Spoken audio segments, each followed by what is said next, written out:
téléspectateur yu ITV di leen nuyu di leen ziar am mbégte dellu si bi tey jii ñu am mbégte si seen émission kennu askan wi di fi dalal Cheikh Alassane Sène nekk secrétaire général national de la FGTSA membre du conseil présidentiel de la fédération syndicale mondiale tey nag lu ñu fas yéene waxtaanee si émission kennu askan wi mooy lépp lu jëm ci wàllum élection de représentativité des centrales syndicales ñu koy waajal 30 novembre waaye acteurs yi ñu ngi ci terrain bi moo tax solo gi foog ñu faram-fàccee ko ci émission kennu askan wi enjeu yi lan la loolu yëpp Cheikh Alassane Sène dina ko yaatal ci émission kennu askan wi man la dala jàmm ci plateau bi. maa ngi lay nuyu bu baax a baax El Malick Cissé. di la sant di la gërëm ci invitation bi. di nuyu borom kër gi Alassane Diop Pape Alassane Samba Diop ak tout le personnel bi nga xam ne ñooy yëngatu fii ci ITV. très bien mbokk téléspectateurs yi ngeen ñuy suivre en direct si ITV Canal Plus 217 TNT 15 ETL 7 TV d'Orange numéro 6 ak page Facebook ITV Sénégal alors Cheikh Alassane Sène laataa ñuy xuus bu baax si waxtaan bi. soo doon wax suñu mbokk téléspectateurs yi kan mooy Cheikh Alassane Sène lan ngay wax su weesoo présentation bu brève bi ma def léegi. waaw jërëjëf bon tout d'abord bala ñu dugg ci présentation bi nga permettre ma xam nga ne ñu ngi nëgmal màggalu Touba gi. oui. mu nekk occasion boo xam ne pèlerins yëpp ñu ngi converger di dem Touba.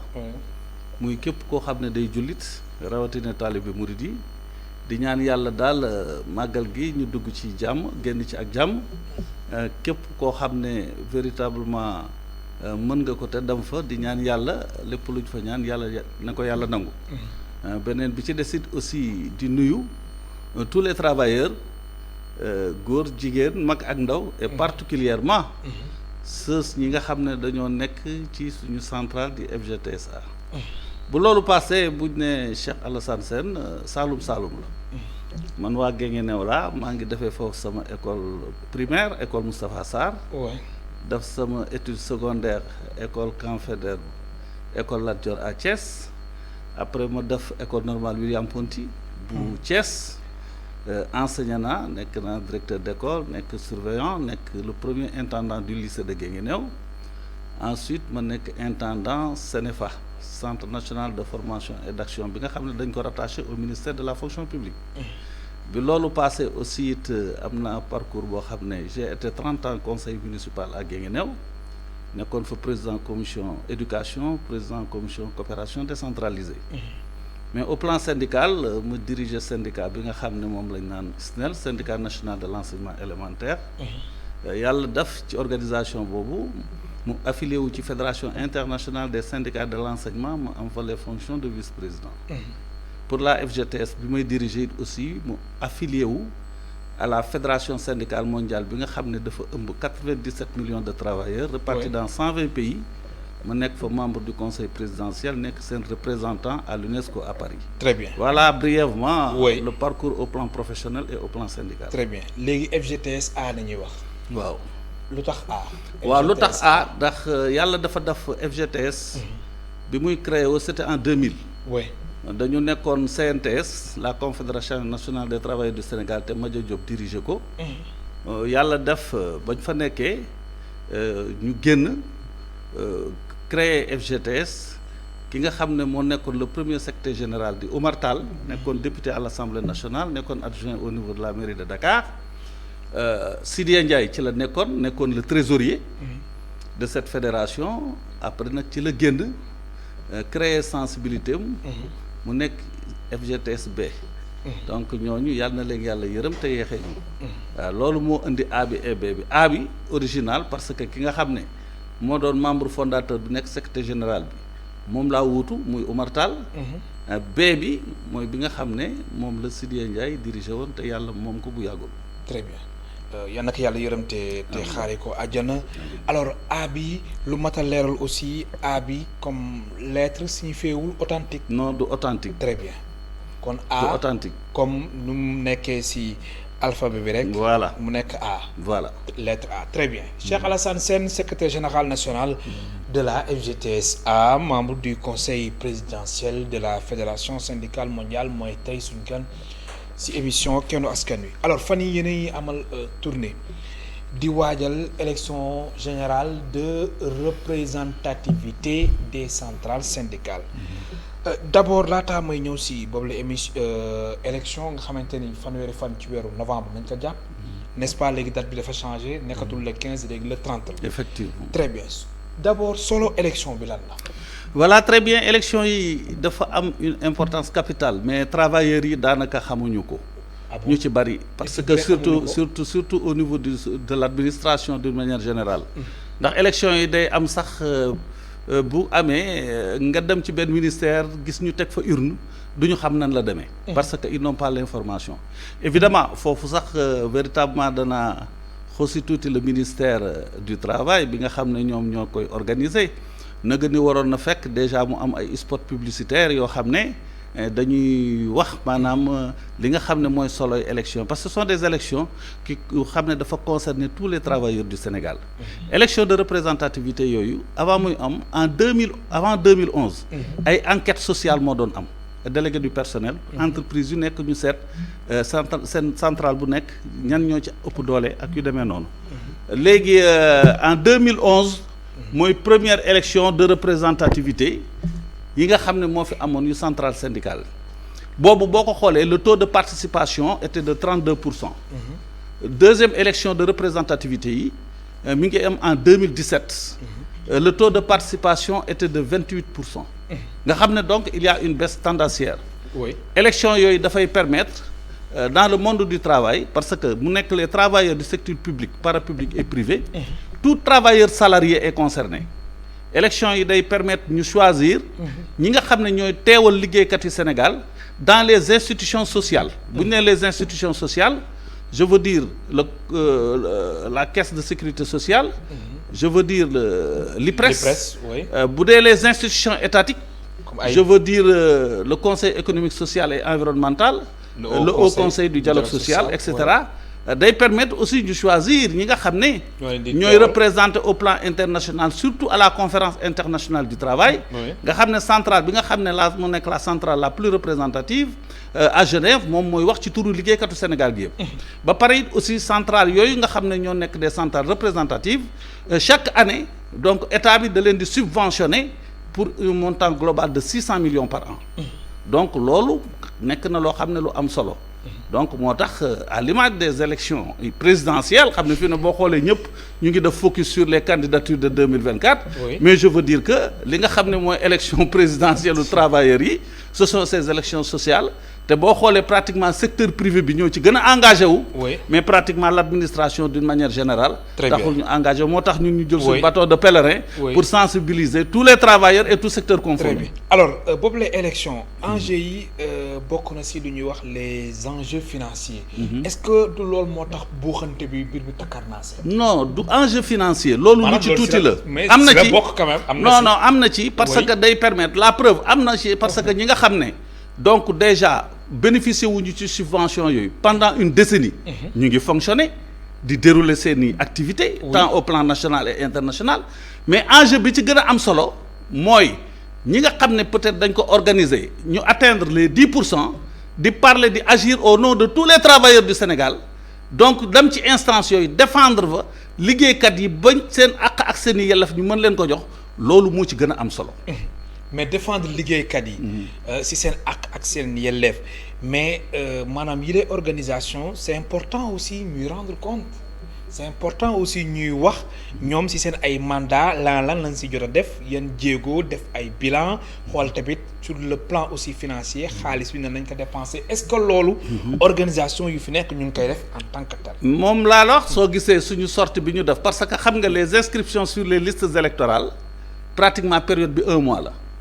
mi ngi démarrer depuis le 28 oui. août war a jeex le 27 septembre. mais ba fii may wax ak yow am na ci des préfets de département yoo xam ne ko mettre guñu sur pied sax le comité ad hoc.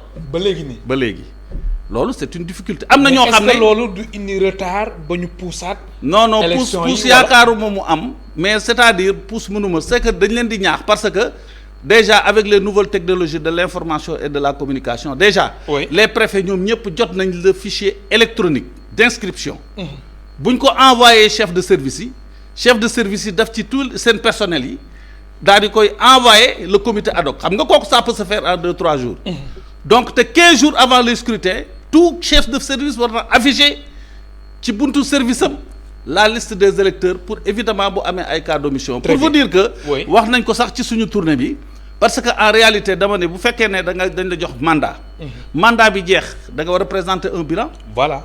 loolu moom dañ ko wax ci suñ kii bala ngay demaat à la conquête des suffrages des travailleurs. Très bien. neel pendant mandat bi ñu jox pendant ces 5 ans pendant 10 ans yi lan la ñu fi def. Très bien. ak lan la ñu réaliser mais est-ce que ñu ngi koy def. non defuñu ko. mais lu tax élection yi ñëw na ñoom ñu war a présenter seen bilan. waaw mais loolu kay expliquer carrément que ñoo def mais ba pare ñu bëgg a defaat yeneen élection. ah mais noonu la ça pose problème Cheikh Alassane Sène. mais c'est un problème man mu déggoo li ma la wax dama ni mandat bi dafa dul benn mandat rek parce que bay boo ma ne les centrales yi nga xam ne parce que pour vous dire que élection yi bu ñu ko organiser.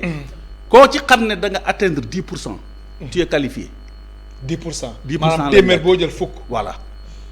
yàlla dafa def bi ñu ko organiser qualification bi jafewul de. 10% mais boo xoolee. jafewul de. waaw jafewul. mais xam nga élection nationale moom dafa metti dafa metti boo gisee par exemple donc ñun bi ñu ko organiser en 2017 bi ñun on avait 5% à peu près bon évidemment nous sommes la 6e centrale de ce pays 4 centrales ñoo ci atteindre 10%. il y a la FGTSB que dirigé Sidya Ndiaye yàlla na ko yàlla yërëm te yeexe ñu moo am 5% et quelques ñun ak suñu 5% moom sax defoon nañu benn coalition forte ndax mbooloo mooy doole pour dem ci élection yi far yàlla ñëw ak ay mbiram de telle sorte que loolu pérenniser wul mais je vous dis que ñu d'accordoon aussi ñun ñoo ci d'accordoon bi ñuy signé le pacte social d'émergence et de stabilité économique ñu ne woon donc ku atteindrewul 10% doo bokk sax ma ne la injustice la sax quand même. Ah bon? Parce que en réalité si ñun ñoo ko signé d'accord mais si la majorité a des droits la minorité aussi a des droits mais bu ñu nee ku atteindrewul 10% subvention bi doo ci bénéficier wu te nekk des organisations légalement constituées di fonctionner donc ñooñu baaxoon na aussi par rapport ak pourcentage. maanaam dañu war a mën a am subvention. voilà comme ni ñu ko defee à la fête du 1er mai. parce que Très bien. fête 1er mai. Oui. subvention bi état bi di joxe c'est en fonction des centrales yi nga xam ne dañoo participer ci élection yi seen pourcentage ba ñuy am moo leen di permettre ñu mën leen a appuyer ku mu demul ci élection yi nag bu boobaa dañu la appuyer rek pour 500 000 francs pour fête 1er mai. bon évidemment mais bii yoon nag. Oui. évidemment c'est de bonne guerre bu ñu nee ku amul 10% doo mën a bénéficier wu de la subvention. donc Maanaam yow doo mën boo a am amul dara doo ko am. donc 4 centrales yi nga xam ne ñoom ñoo atteindre 10% et plus ñooñu rek ñoom ñoo partagé wu cette cagnotte de 600 millions par an. maanaam dañ koy partagé wu. waaw mais par rapport ku ci nekk ak la nga xam ne moom nga am ci pourcentage yu élection yi la passé. Très mais en réalité bu ñu ko defee je sais que de 2011. Oui. à 2017 jusqu'à nos jours man de gisuma fi ab réunion bilan. parce que soo Amul. seetloo gisuma ko. mais lu tax. mais loolu. lu tax centrales yi ñoom du ñu présenter seen bilan. waaw mais man loolu laa mën a comprendre ba léegi Cheikh Alassane Sène. waaw loolu maanaam centrales yi nekk fii. di waxal liggéeykat yi. élection jot ñoom aussi ñu bëgg tamit ñu falaat leen ba pare du ñu présenter seen bilan lan lañ jot a réaliser lan lañ jot a def est-ce que am na ay acquis lan moo manqué. xaalis bi fii la dugg fii la jaar mais dara du si am.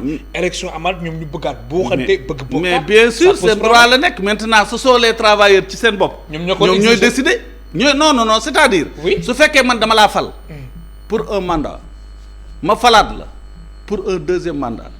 man ba pare ñaari mandat defoo si benn bilan. waaw nga ñëw tàllalaat sa loxo de doo bëgg nga falaat ma boo ko falaatee mais kooku c'est ta responsabilité qui est engagée ce sont les travailleurs ñoom ñooy décider parce que man mais est-ce que ñoom aussi war nañ xaar aussi travailleurs yi naam sax travailleurs yi ñoom ñooy fal mais ñoom seen bopp. en tant que tel dañu war a présenter seen bilan. mais mooy li ma la wax parce que bu fekkee ne par exemple yow dama ne par exemple dañ ma choisir ñu def ay élections. ñu ne yow lañ bëgg durant ce mandat c'est 5 ans. décennie sax laay wax parce que même avant les enquêtes ce sont les mêmes centrales ñoo fi ne. en 2011 ñoo fi ne. en 2017 ñoo fi ne. ñoom ñooy dem ci rencontre di représenter tous les travailleurs de notre pays. bu dee négociation ñooy dem. donc par rapport à ça mën nañu ne par exemple ne yéen kat liggéeykat yi ginnaaw yéen ñu faloon. bi ñu defee élection yi ci durant suñu mandat bi voilà ce que nous avions fait pour le monde du travail. mais boo seetloo pratiquement loolu amul léegi nag bu ñu waree renouveler mandat yi mais nag travailleurs ci seen wàllu bopp ñu di mais ci li ñu gis man li ma gis fi mu ne à l'heure actuelle ci li may wax ci l'administration générale d'une manière générale boo xoolee pratiquement fii en réalité ce sont les syndicats professionnels ñoo porté leur propre combat. On ne sent pas en réalité les centrales. Oui, les syndicats au niveau de la santé ñoo porté seen propre combat. Les travailleurs au niveau de l'éducation, les syndicats de l'éducation ñoo porté seen propre combat. Les collectivités locales ñoo porté seen propre combat. Les travailleurs de la justice ñoo porté seen propre combat. Le secteur tertiaire bi nga xam ne ñoo yëngu fan yi ñoo porté seen propre combat. bu boobaa quel est le rôle des centrales qui parlent et qui agissent au nom des travailleurs durant plus d'une décennie? Là c'est une équation boo xam ne travailleurs yi ñoo ko war a poser. Maintenant ñu war a dem vers le renouvellement de ces mandats. Maintenant la mais décision. est-ce que da nga bëgg a wax ni renouvellement wu mandat bi dafa war a indi forcément changement si explication à mon avis parce que xam nga lu tax. à mon avis je pense que véritablement su ngay gisee ñu def benn caravane tuddee ko la caravane de la victoire pour qu'il y ait un renouveau dañoo nekk ci une campagne de sensibilisation et d'information. Si vous prenez rek par exemple boo xoolee élection yi passé pratiquement boo xoolee le taux de participation ji ci ëpp c'est au niveau du secteur privé, au niveau des entreprises. Mais au niveau de l'administration d'une manière générale tout secteur confondu sentiruñu leen ci élection yi.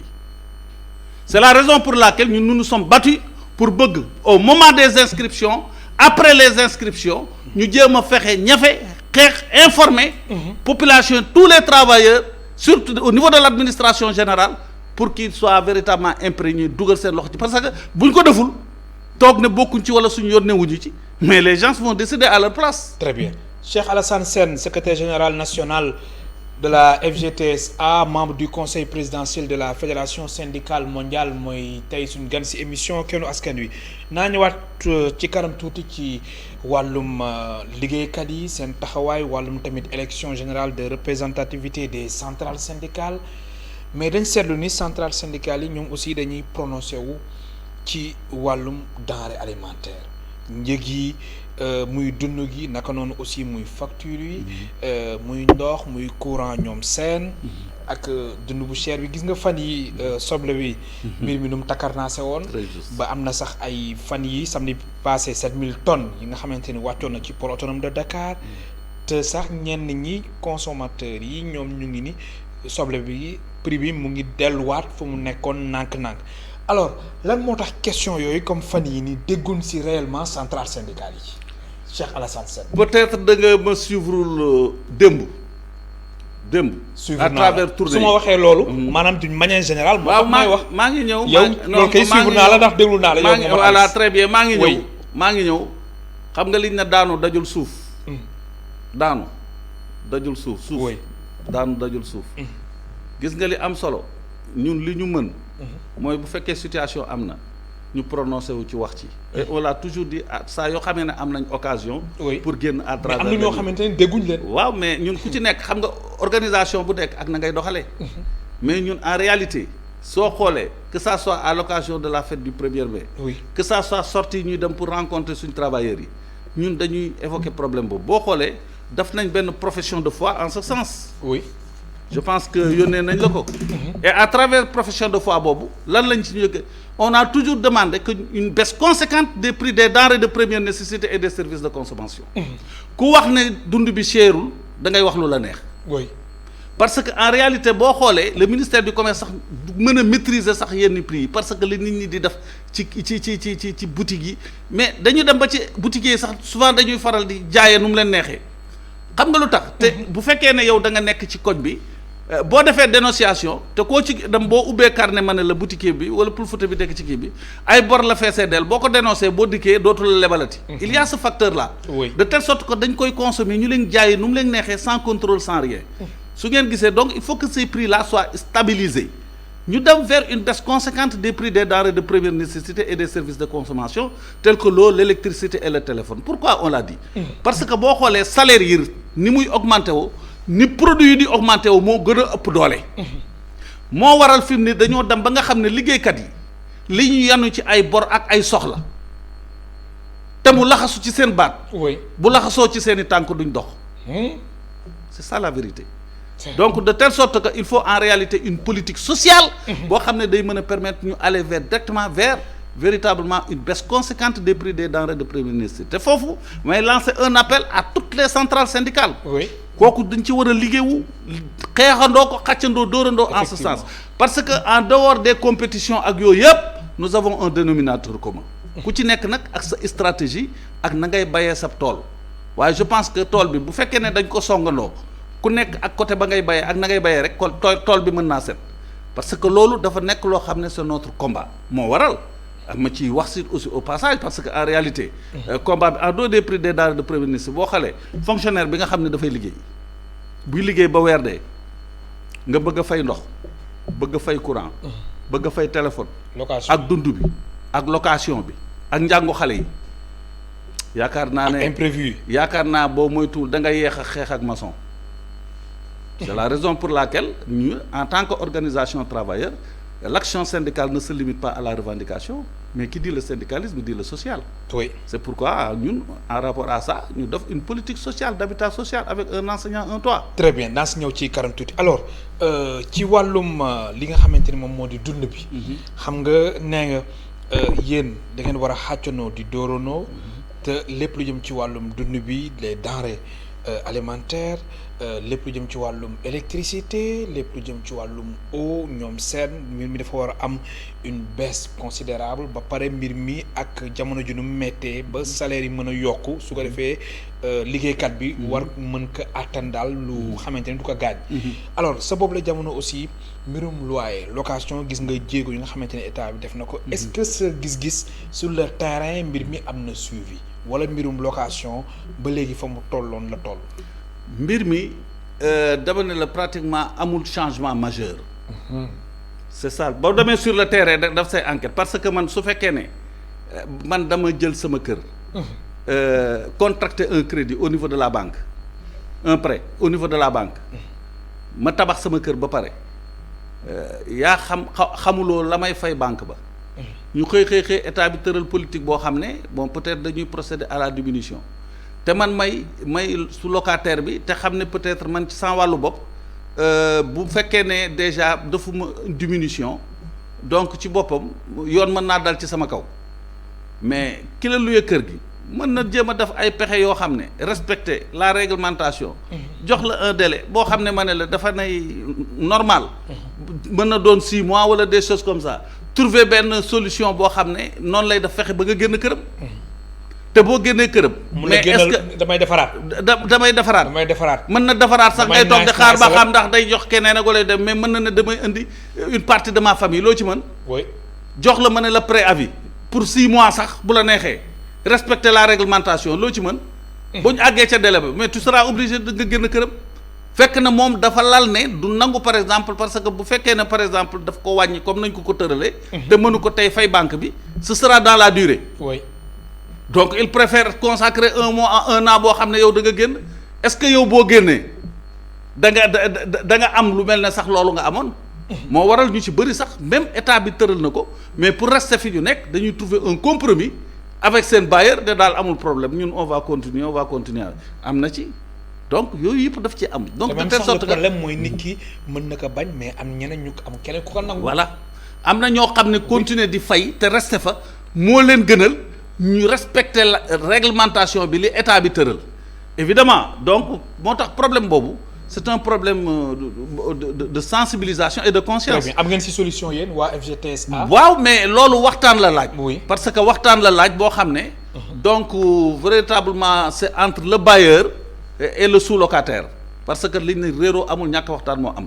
parce que mën na metti donc ci bailleur bi parce que bu contracté lu muy fay ci banque bi mën na metti aussi ci sous-locataire bi parce que bu fekkee ne dafa bëgg à tout moment ma ne la commandé weer wu jot ku nekk da nga ko xool ci sa bopp ngay bëgg di fay location 200-300 000 bëgg dundal sa jaboot am na ci bailleurs yoo xam ne ils sont compréhensifs. ñoom li état bi jox dañ ko sans calcul dañ ko mettre en application. waaw mettre la à l'aise waaw jëlal la en charge yu bari mais lépp loo ci gis au lieu que ñu jël loi bi def rigueur il faut que ñu humaniser ko daal di mën a la prôner la concertation entre mën a le bailleur et le sous-locataire. très bien alors yéen waa FGTSA. sànq ñu nga ko am ngeen aussi benn projet bi jëm ci wàllum habitat mbir mi nan la tëddee. voilà loolu boo gisee ñu tëral projet bi. boo xoolee par exemple organisation syndicale yu ci bari. il se limite à la revendication. parce que en réalité. ay doléances rek. ay doléances wala revendication mais. Oui. le travailleur il a besoin d'être accompagné bu ngeen gisee suñ programme campagne ci élection yi ñu mettre l'accent sur la gestion des carrières je parle sous le contrôle de mes collaborateurs yi ma àndaloon à Saint-Louis. ñu ngi may dégg dañu dem ci service yoo xam ne ministère de l'hydraulique ay services yoo xam ne fekk fa ay liggéeykat yoo xam ne des agents de l'administration nee nañ xamuñ luy avancement. xamuñu ko. ñii mësuñoo gis seen bulletin de salaire pratiquement parce que avec les nouvelles technologies ils sont doyee dañuy digg wàcc rek dem. wàcc rek am ci ñoo xam ne dañu toog 10 ans war nañu s'avancer automate am ci ñoo xam ne seen acte génn na ay non fonctionnels la génn na mais yëguñu ko ak suñu passage avec samay collaborateurs ci lañ leen génneel seen acte jox leen ko yóbbu leen ko finance pour ñu jël ko en compte. mais lan mooy problème bi ñoom dañ demul vers l'information. non loolu am na ci dama ne la da ngay faire service lëmbu gis nga les enseignants ak waa santé les enseignants que je salue au passage parce que je suis enseignant dirige syndicat d'enseignants mais enseignants yi ni ñuy toppatoo seen i avancement ak les waa santé tous les 2 ans l'agent dafa war a avancer tous les 2 ans. boo defee bénéficier d'un avancement automatique ba pare. donc pendant 4 ans ou 6 ans tu dois procéder à un avancement au choix boobu il faut nga jaar commission say note day dem am na ci agent yoo xam ne ba ñu demee ci ñoom dañ leen a wax pour que il faut que ñu génne seeni note 2017 2018 2019 2020 2020 8 ans pour que ñu mën leen ko dugalal pour que ñu mën a avancer buy avancer day am un effet rétroactif. te xam nga nit ki bu waree avancer wul ki war a avancer raw na la financièrement socialement. Oui. Et administrativement. yow nga toog ci benn station bi rek pendant 10 ans xëy dikk DRDR toog liggéey wàcc dem nga wala nga wàcc dem ISRA toog liggéey ba sa heure wàcc jot nga dem donc loolu il fallait que donc ñu sensibiliser leen waxal leen ko xam leen ne chaque année dañ leen a war a noter donc loolu mu nekk suñ programme de Kanté la carrière des enseignants. beneen bi ci des muy l'habitat social. parce que jox nit ki terrain ça ne règle pas la question. waaw boo ko joxee terrain rek fu mu jëlee lu mu ko tabaxee il faut mu dabal wéy. C'est pourquoi par rapport à ça je ne fais pas la publicité mais on a contracté signé benn convention de partenariat avec une société immobilière. jarul ngay wax turam. waaw du ma ko wax. fi mu ne à l'heure actuelle mi ngi war a tabaxal 3000 logements à Thiès. sans apport ou avec apport tu peux en bénéficier. très bien. loolu dañ ko def parce que nit ki lu muy liggéey te amul kër mel ne amul dara moo tax bi ma nekk à l'école normale suñu professeur moral professionnel mi ñu doon wax la retraite se prépare pendant la vie active. te ñu ci bëri ñu ngi yore oto bu rafet di solo lu rafet yore salon yu rafet mais ci kër jàmbur lañ ko installé. c'est pourquoi donc nous avions dit que par rapport à ça ci élection yi suñu campagne suñu slogan mooy un travail un toit permettre liggéeykat bi ak secteur booy mën a ne nga mën a bénéficier véritablement d'un logement. moo tax ñuy defar 3000 logements à Thiès. et 500 logements dans le Gandiol. am na solo Cheikh Alassane Sène secrétaire général national de la FGTSA, membre du conseil présidentiel de la fédération syndicale mondiale mooy tey suñ gan ci émission Kennu Askan Wi ngeen ñuy suivre en direct ci TV canal plus 217 TNT 15 Eutelsat TV d'Orange numéro 6 ak page Facebook ITV Sénégal. Cheikh Alassane Sène ci wàllum respect des accords entre le gouvernement ak yéen nga xamante ni yéen ay syndicalistes ngeen.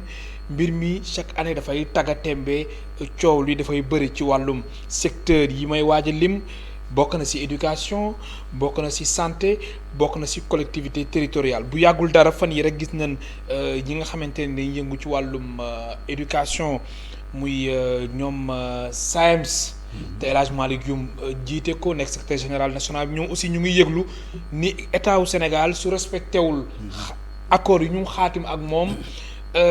Année scolaire bi ñu dënmal année scolaire 2023 2024 mën na am ay perturbations fan la accords yi toll diggante yéen syndicalistes yi ak yi ngeen xaatimoon ak gouvernement bu Sénégal. voilà très bien gis nga il ne faut pas être nihiliste parce que en réalité gouvernement bi ñu ngi koy féliciter ci accords yi au plan financier yi nga xam ne avancées yi nga xam ne def nañ ko dans le secteur de l'éducation. oui yokk nañ salaire yi.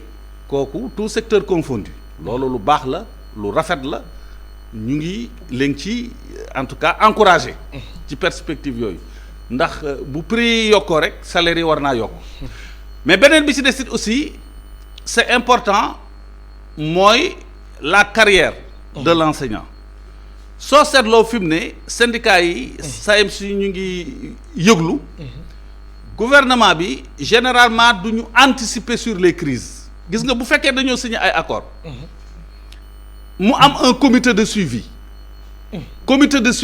moo war a saytu maanaam l'état d'exécution des accords boo xoolee accords enseignants yi c'est à plusieurs niveaux dafa am des accords yoo xam ne c'est ce qu'on appelle des accords statutaires accords statutaires yi mooy la carrière de l'enseignant dafa ci bëri ay jàngalekat yoo xam ne aujourd'hui mooy le problème fondamental te ñu ngi xaar le président de la République le décret ñu mettre ko en application daf ci bëri ay liggéeykat yoo xam ne dañoo am seen examen professionnel oui.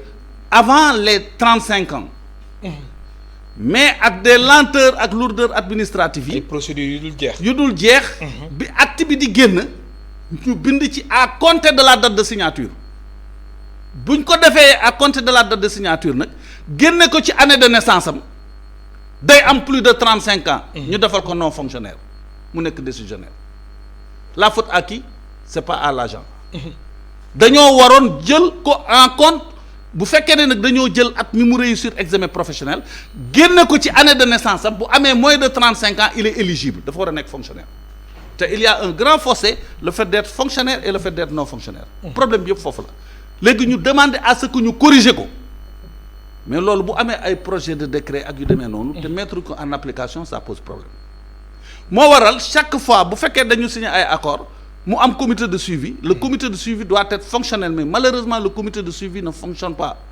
léegi nag su ko defee bu ñu toogee nag ba enseignants yi commencé def préavis de grève donc ñuy soog a commencé jóg loolu foofu la problème bi di nekkee moo tax chaque fois ñuy demander parce que organisation syndicale bu muy mën a doon ak secteur bu muy mën a doon parce que mënuñu à chaque fois bu ñu nee grève rek c'est parce que les accords ne sont pas respectés mais bu fekkee ne nag léegi te avant ñuy dem mouvement de grève je dis bien dañuy déposer un préavis oui 1 mois mais préavis bi avant muy expirer wu état bi war na woolee concerné lan mooy seen tawat xool exactement à quel niveau la amee blocage mais en tout cas daal je pense que bu fekkee am na suivi loolu donc dana dem ba nga xam ne dana mën a freiner looloo xew ci collectivités locales yi parce que à la fonction publique locale les accords ont été signés et n'ont pas été respectés donc loolu moo indi seen i yëngu-yëngu. très bien alors Cheikh Alassane Sène man lu ma mënul comprendre si yooyu le secteur muy éducation santé collectivité territoriale chaque année ñu dégg leen maanaam chaque année ñu ni ñoo gouvernement bi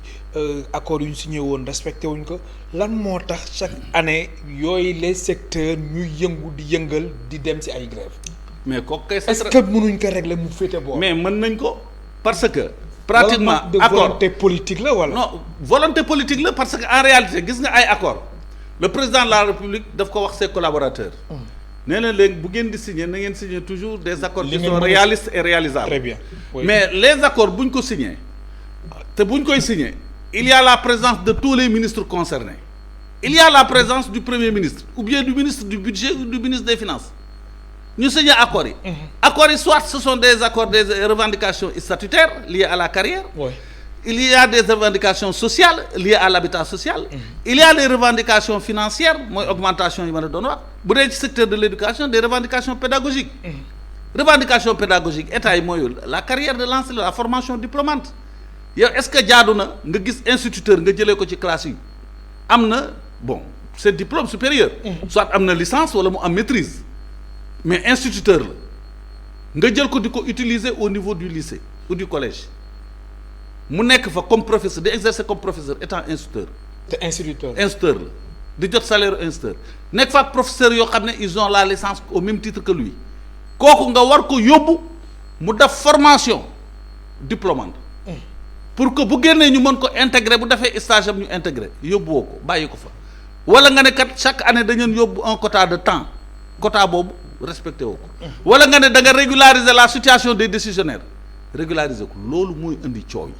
problème bi mooy les accords qui ont été signés il faut que donc je pense que surtout sax boo gisee ñun ñu prôné woon à ce que le premier ministre dellu si loolu la li mën a régler définitivement cette question mooy soo xoolee par exemple les revendications statutaires c'est le ministère de la fonction publique qui est compétent les revendications pédagogiques c'est le ministère de l'éducation nationale les revendications financières c'est le ministère des finances premier ministre bu woowee ministre yooyu kenn ku ci nekk sectoriellement ñu woo ñi ko signé ñu def état niveau d'exécution de ces accords. c'est important. buñ ko defee seet à quel niveau la ñu toll. ak lan moo des ak lan moo ko gàllankoor mais bu fekkee ne réunion yooyu amul ñu toog peut-être di diriger un agenda politique wala yu demee noonu wala ñu xaw a kii bàyyi ba nga xam ne dem nañ mouvement de grève te mënoon nañoo jël à profit les vacances pour régler tous ces problèmes là mais amul loolu nag bu amul réunion amul dara moo waral loolu di am te un travailleur moom li mu mën mooy yëglu devant les pouvoirs publics. Très bien. bu yëgloo nag bu fekkee ne nag on n'a pas pu trouver ay solution armam moom muy dem mouvement de grève bu demee mouvement de grève rek amul lu ko neex. très bien alors Cheikh Alassane Sène beneen point bi lépp lu soxal mu soxal wàllum njàng meek njàngale mi mooy engagement bi nga xamante ni yéen jàngalekat yi mun nañ am sur le plan politique ba mbir mi di am impact si ñoom cours yi ñuy joxe alors loolu est-ce que waruñ ko saytuwaat yenn enseignants yi ñuy engagé aussi yenn parti politique muy pouvoir muy opposition mais ba dem sax ñenn ñi di influencer seen ay élèves. loolu boobu mënuma cee d'accord mënuma cee nangu. parce que en réalité le syndicaliste c'est un citoyen. oui mën naa adhérer dans le parti de son choix mais damay faral di wax la politique est une chose le syndicat en est une autre. boo demee fi mu ne nii par exemple au Burkina demoon nañ fa suñu rencontre internationale yi foofu boo fekkee ne da nga nekk un syndicaliste dañ lay interdire à ce que nga briguer ay postes de responsabilité au plan politique xam nga lu tax. day indi un dédoublement fonctionnel confusion lay indi. oui boo gisee mën na la politique est une chose le syndicat en est une autre loolu la parce que boo deful attention rek dérapage mën na am mais nag yow bu ma nekkee citoyen il faut opter ma xam ne donc man kat sans wàllu bopp bu voté jotee mën naa voté bu ma neexee mën naa militer ci le parti de mon choix mais su fekkee ne politique dafa jot su mil mbubbu syndicaliste bi nga teg ko fële def say activité politique bu fekkee ne da ngay def syndicalisme politique bi teg ko fële toppatoo ma ne la cause des travailleurs man loolu laa gëm mais mënuma d'accord par exemple nga mbubboo wala di utiliser le syndicat à des fins purement politiques loolu mënuma ci d'accord. loolu am na aussi. waaw loolu duma ci d'accord mukk moo tax pratiquement c'est une recommandation forte boo xam ne dama koy def. oui il faut que nit ñi aussi par rapport mais ñuy bañ ne nag dafa ne peut-être ki nga xam ne dafa nekk un responsable syndicat il n'a pas le droit de militer dans un parti il peut militer bel et bien dans l'opposition comme dans le pouvoir. très bien alors Cheikh Alassane Sène li ñu dese si ay simili bëriwul élection générale de représentativité des centrales syndicales ñu koy xaarani le 30 novembre alors mbirum transparence mbirum processus bi ban yoon nga yaakaar ni suñ fa jaaree élection yi dina mën a am si jàmm kuy gañe te du am benn maanaam daal du am ay mbirum tappale lépp daal day clair ba ñu xam ni ñii la travailleurs yi tànn ñii ñoo leen di représenter. voilà man daal recommandation bi ma ciy def soo gisee le premier jour bi ñu commencé les inscriptions. oui ñun déjà nous sommes sur le terrain. te inchallah on va faire les 46 départements. on va faire l'ensemble des départements ministériels sensibiliser les travailleurs parce que phase bii ñu toll c'est une phase importante les inscriptions mi ngi commencer le 28 août di jeex le 27 septembre génn ci jours fériés yi. génn ci période màggal yi ak yu demee noonu lii des du bari. gàmmu lépp. bon mënuma d'accord par exemple aujourd'hui parce que le premier jour j'ai attiré l'attention du directeur général du travail. naga ni waroon na fekk tous les préfets des départements mettre sur pied seen comité ad hoc yi les comités ad hoc mi ngi regrouper par exemple tous les départements ministres les services concernés. oui plus aussi également tous les candidats yi nga xam dañu nekk en liste. am na ñoo xam ne réunir nañ ba pare par contre am na ñu réunir. damay demander encore une fois le ministère du travail ñu alerter tous les préfets des départements ñu convoquer le plus rapidement possible ñu bañ aussi occulter fenn parce que déjà ces élections là taux de participation bi d'une part faible na mais beaucoup de travailleurs duñ leen inscrire sur les listes te circonscription bu nekk département préfet bu nekk xam na tous les services du département public parapublic comme privé na leen envoyer version électronique yi veiller à ce que véritablement que toutes ces listes là puissent parvenir au comité ad hoc où toutes les centrales qui sont candidats ñu nga fa te bu ñëwee it aussi nañu respecter la réglementation faire de telle sorte que 15 jours avant la clôture nañu fixé affiché ci service yépp li nga xam ne ma ne la mooy liste électorale te bu ñu yàlla yóbboo aussi ci élection yi dans la mesure où élection yi ñu ngi koy def jour ouvrable les préfets des départements c'est une recommandation forte mooy nañu démultiplier les bureaux de vote le maximum possible parce que bu ñu ko deful beaucoup d'électeurs ne participeront pas parce que bu boobaa day tax véritablement taux de participation bi day faible bu boobaa ñi am 10% ils sont légaux mais ils ne seront pas légitimes pourquoi parce que la majorité des travailleurs n'ont pas voté. Très bien alors beneen affaire bi moom mooy wàllum fiscalité da ngeen di sàkku ñu wàññi fiscalité yi ci seen salaire. Effectivement lu tax da ngeen dafa dem ba dafa diis mu tamit tegu ci ndoddu travailleurs yi ba mbir bi di leen sondal wala. mais loolu moo am parce que ñun soo gisee chaque fois daf nañ ko ci suñ profession de foi xam naa da nga ko lire une baisse de la fiscalité sur les salaires dañ ko demander parce que dafa diis il est bien vrai que suñu réew mi bëriwuñu ay ressources yoo xam ne c'est un pays qui vit de fiscalité impôts yeeg yi ñuy dagg par-ci par-là ci la ñuy fay salaire yeeg daf ñuy liggéey ci Samba Ndiaye nous savons comment les fonctionner mais nag buñ jël mbir mu xëpp ko liggéeykat yi na état bi wàññi son train de vie les institutions yuñ ci mën a wàññi te du paralyser le fonctionnement de l'état ñu def ko. ah mais institutions yooyu yéen tamit. élections yi su leen falee dana am ñoo xamante ne ñooy nekk ci institutions yooyu. waaw d'accord au conseil du dialogue social. waaw mais d'accord mais yooyu ce sont des institutions utiles am nañu solo mais dama ne la du institution yooyu rek moo fi nekk il y a combien d'institutions dans ce pays. looloo tax ma ne la bu ñu xoolee gis ci am ci institutions yoo xam ne pratiquement ñoo bokk lu ñuy liggéey. ñu fusionné ko def ko benn. par exemple ñun. bon nous avions toujours prôné à ce que l'IPRES et la caisse de sécurité sociale ñu fusionné ko. mu nekk benn. bien sûr. à l'image de plusieurs parce que nous avons visité plus de 30-40 pays au niveau de l'Afrique gis nañ comment ça fonctionne donc bu doon question de poste ak yu demee noonu duñ prôné loolu. donc bu fee fusionner yenn institutions yi. très bien donc vraiment dana mën a faciliter les choses donc mais en tout cas recommandation bi may def daal parce que les travailleurs ñu xam ne les organisations des travailleurs ne sont pas des adversaires nous sommes des partenaires de l'État et nous devions par exemple lutter pour la bonne marche de l'État mais état bi it aussi lépp loo xam ne daf ko signer avec les organisations des travailleurs na ko respecter pour qu'il y ait un climat social apaisé et paisible dans notre pays. Très bien alors 1er mai fête du travail suñ ko waxee tamit suñ xel dem ci centrales syndicales yi nga xamante ni da ngeen di déposer seen cahier de doléance ca palais de la République jébbal ko njiitu réew mi alors 1er mai bi jàll li ni mel am na comme ni muy faral amee at yu ñu weesu naam sax atu Covid bi mbir mi amoon na tuuti changement alors engagement yi nga xamante ni président Macky Sall jëloon na ko est-ce que am na lu ci bees ci diggante bi 1er mai ba léegi. waaw 1er mai ba léegi là il faut s'en féliciter parce que le ministère du travail envoyé nañu benn correspondance à toutes les centrales syndicales à l'heure actuelle pour que ñu envoyer version électronique 1er mai bi li ñu ci jublu mooy dès à présent ñu mën ko étudier examiner ko seet luñ ciy saafara loolu moom d'accord nañ ci loolu moo gën toog bañ ne un mois moo des ci 1er mai bi ñu soog a dajale nit ñi daal di tàngal ceeb bi rek dajale kéeg yu demee noonu moo tax démarche boobu bon ñun sax xam naa ne bon j'ai reçu le mail du ministère du travail yónnee gu ma suma version électronique parce que j'étais sur le terrain dama nekkoon en pré-campagne mais monsieur le ministre vous allez recevoir ça dans la semaine donc loolu la am na solo 1er mai bi passé ñu dajalee version électronique cahier de doléances yi convoquer une réunion tripartite les employeurs les travailleurs et le gouvernement ñu étudier ko yaakaar naa bu ñu ko defee mu am ay gestion de proximité des revendications mu am des rencontres permanentes et continues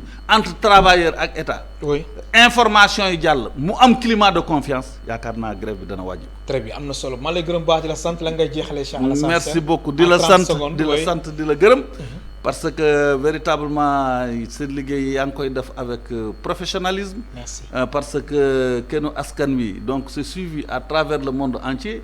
man mii dama koy suivre parce que it aussi xam nañ ne fii si aussi ITV ay des journalistes professionnels ñoo fi nekk. donc di sant aussi toute l'équipe technique bi lay accompagner. di nuyu encore une fois tous les travailleurs. Donc et tous les travailleurs particulièrement aussi ceux de la FGTSA di ñaan yàlla daal élection yi ñu dugg ci ak jàmm génn ci ak jàmm tout en espérant que ces élections vont se tenir dans la démocratie et dans la transparence. am na solo di la gërëm bu baax di la sant mu nekkoon Cheikh Alassane Sène secrétaire général national de la FGTSA et par ailleurs membre du conseil présidentiel de la fédération syndicale mondiale moo nekkoon tey suñ gan si émission kennu askan wi mbokk tey spectateurs yi yéen tamit amul seen fay ñu leen di gërëm baax di leen sant Charles moo nekkoon ci réalisation bi ci son bi Iba Mar Sène ci caméra yi Astou Diatta Ndogay Dieng ak Cheikh Ahmed Tidiane Diouf jaa ngeen jëf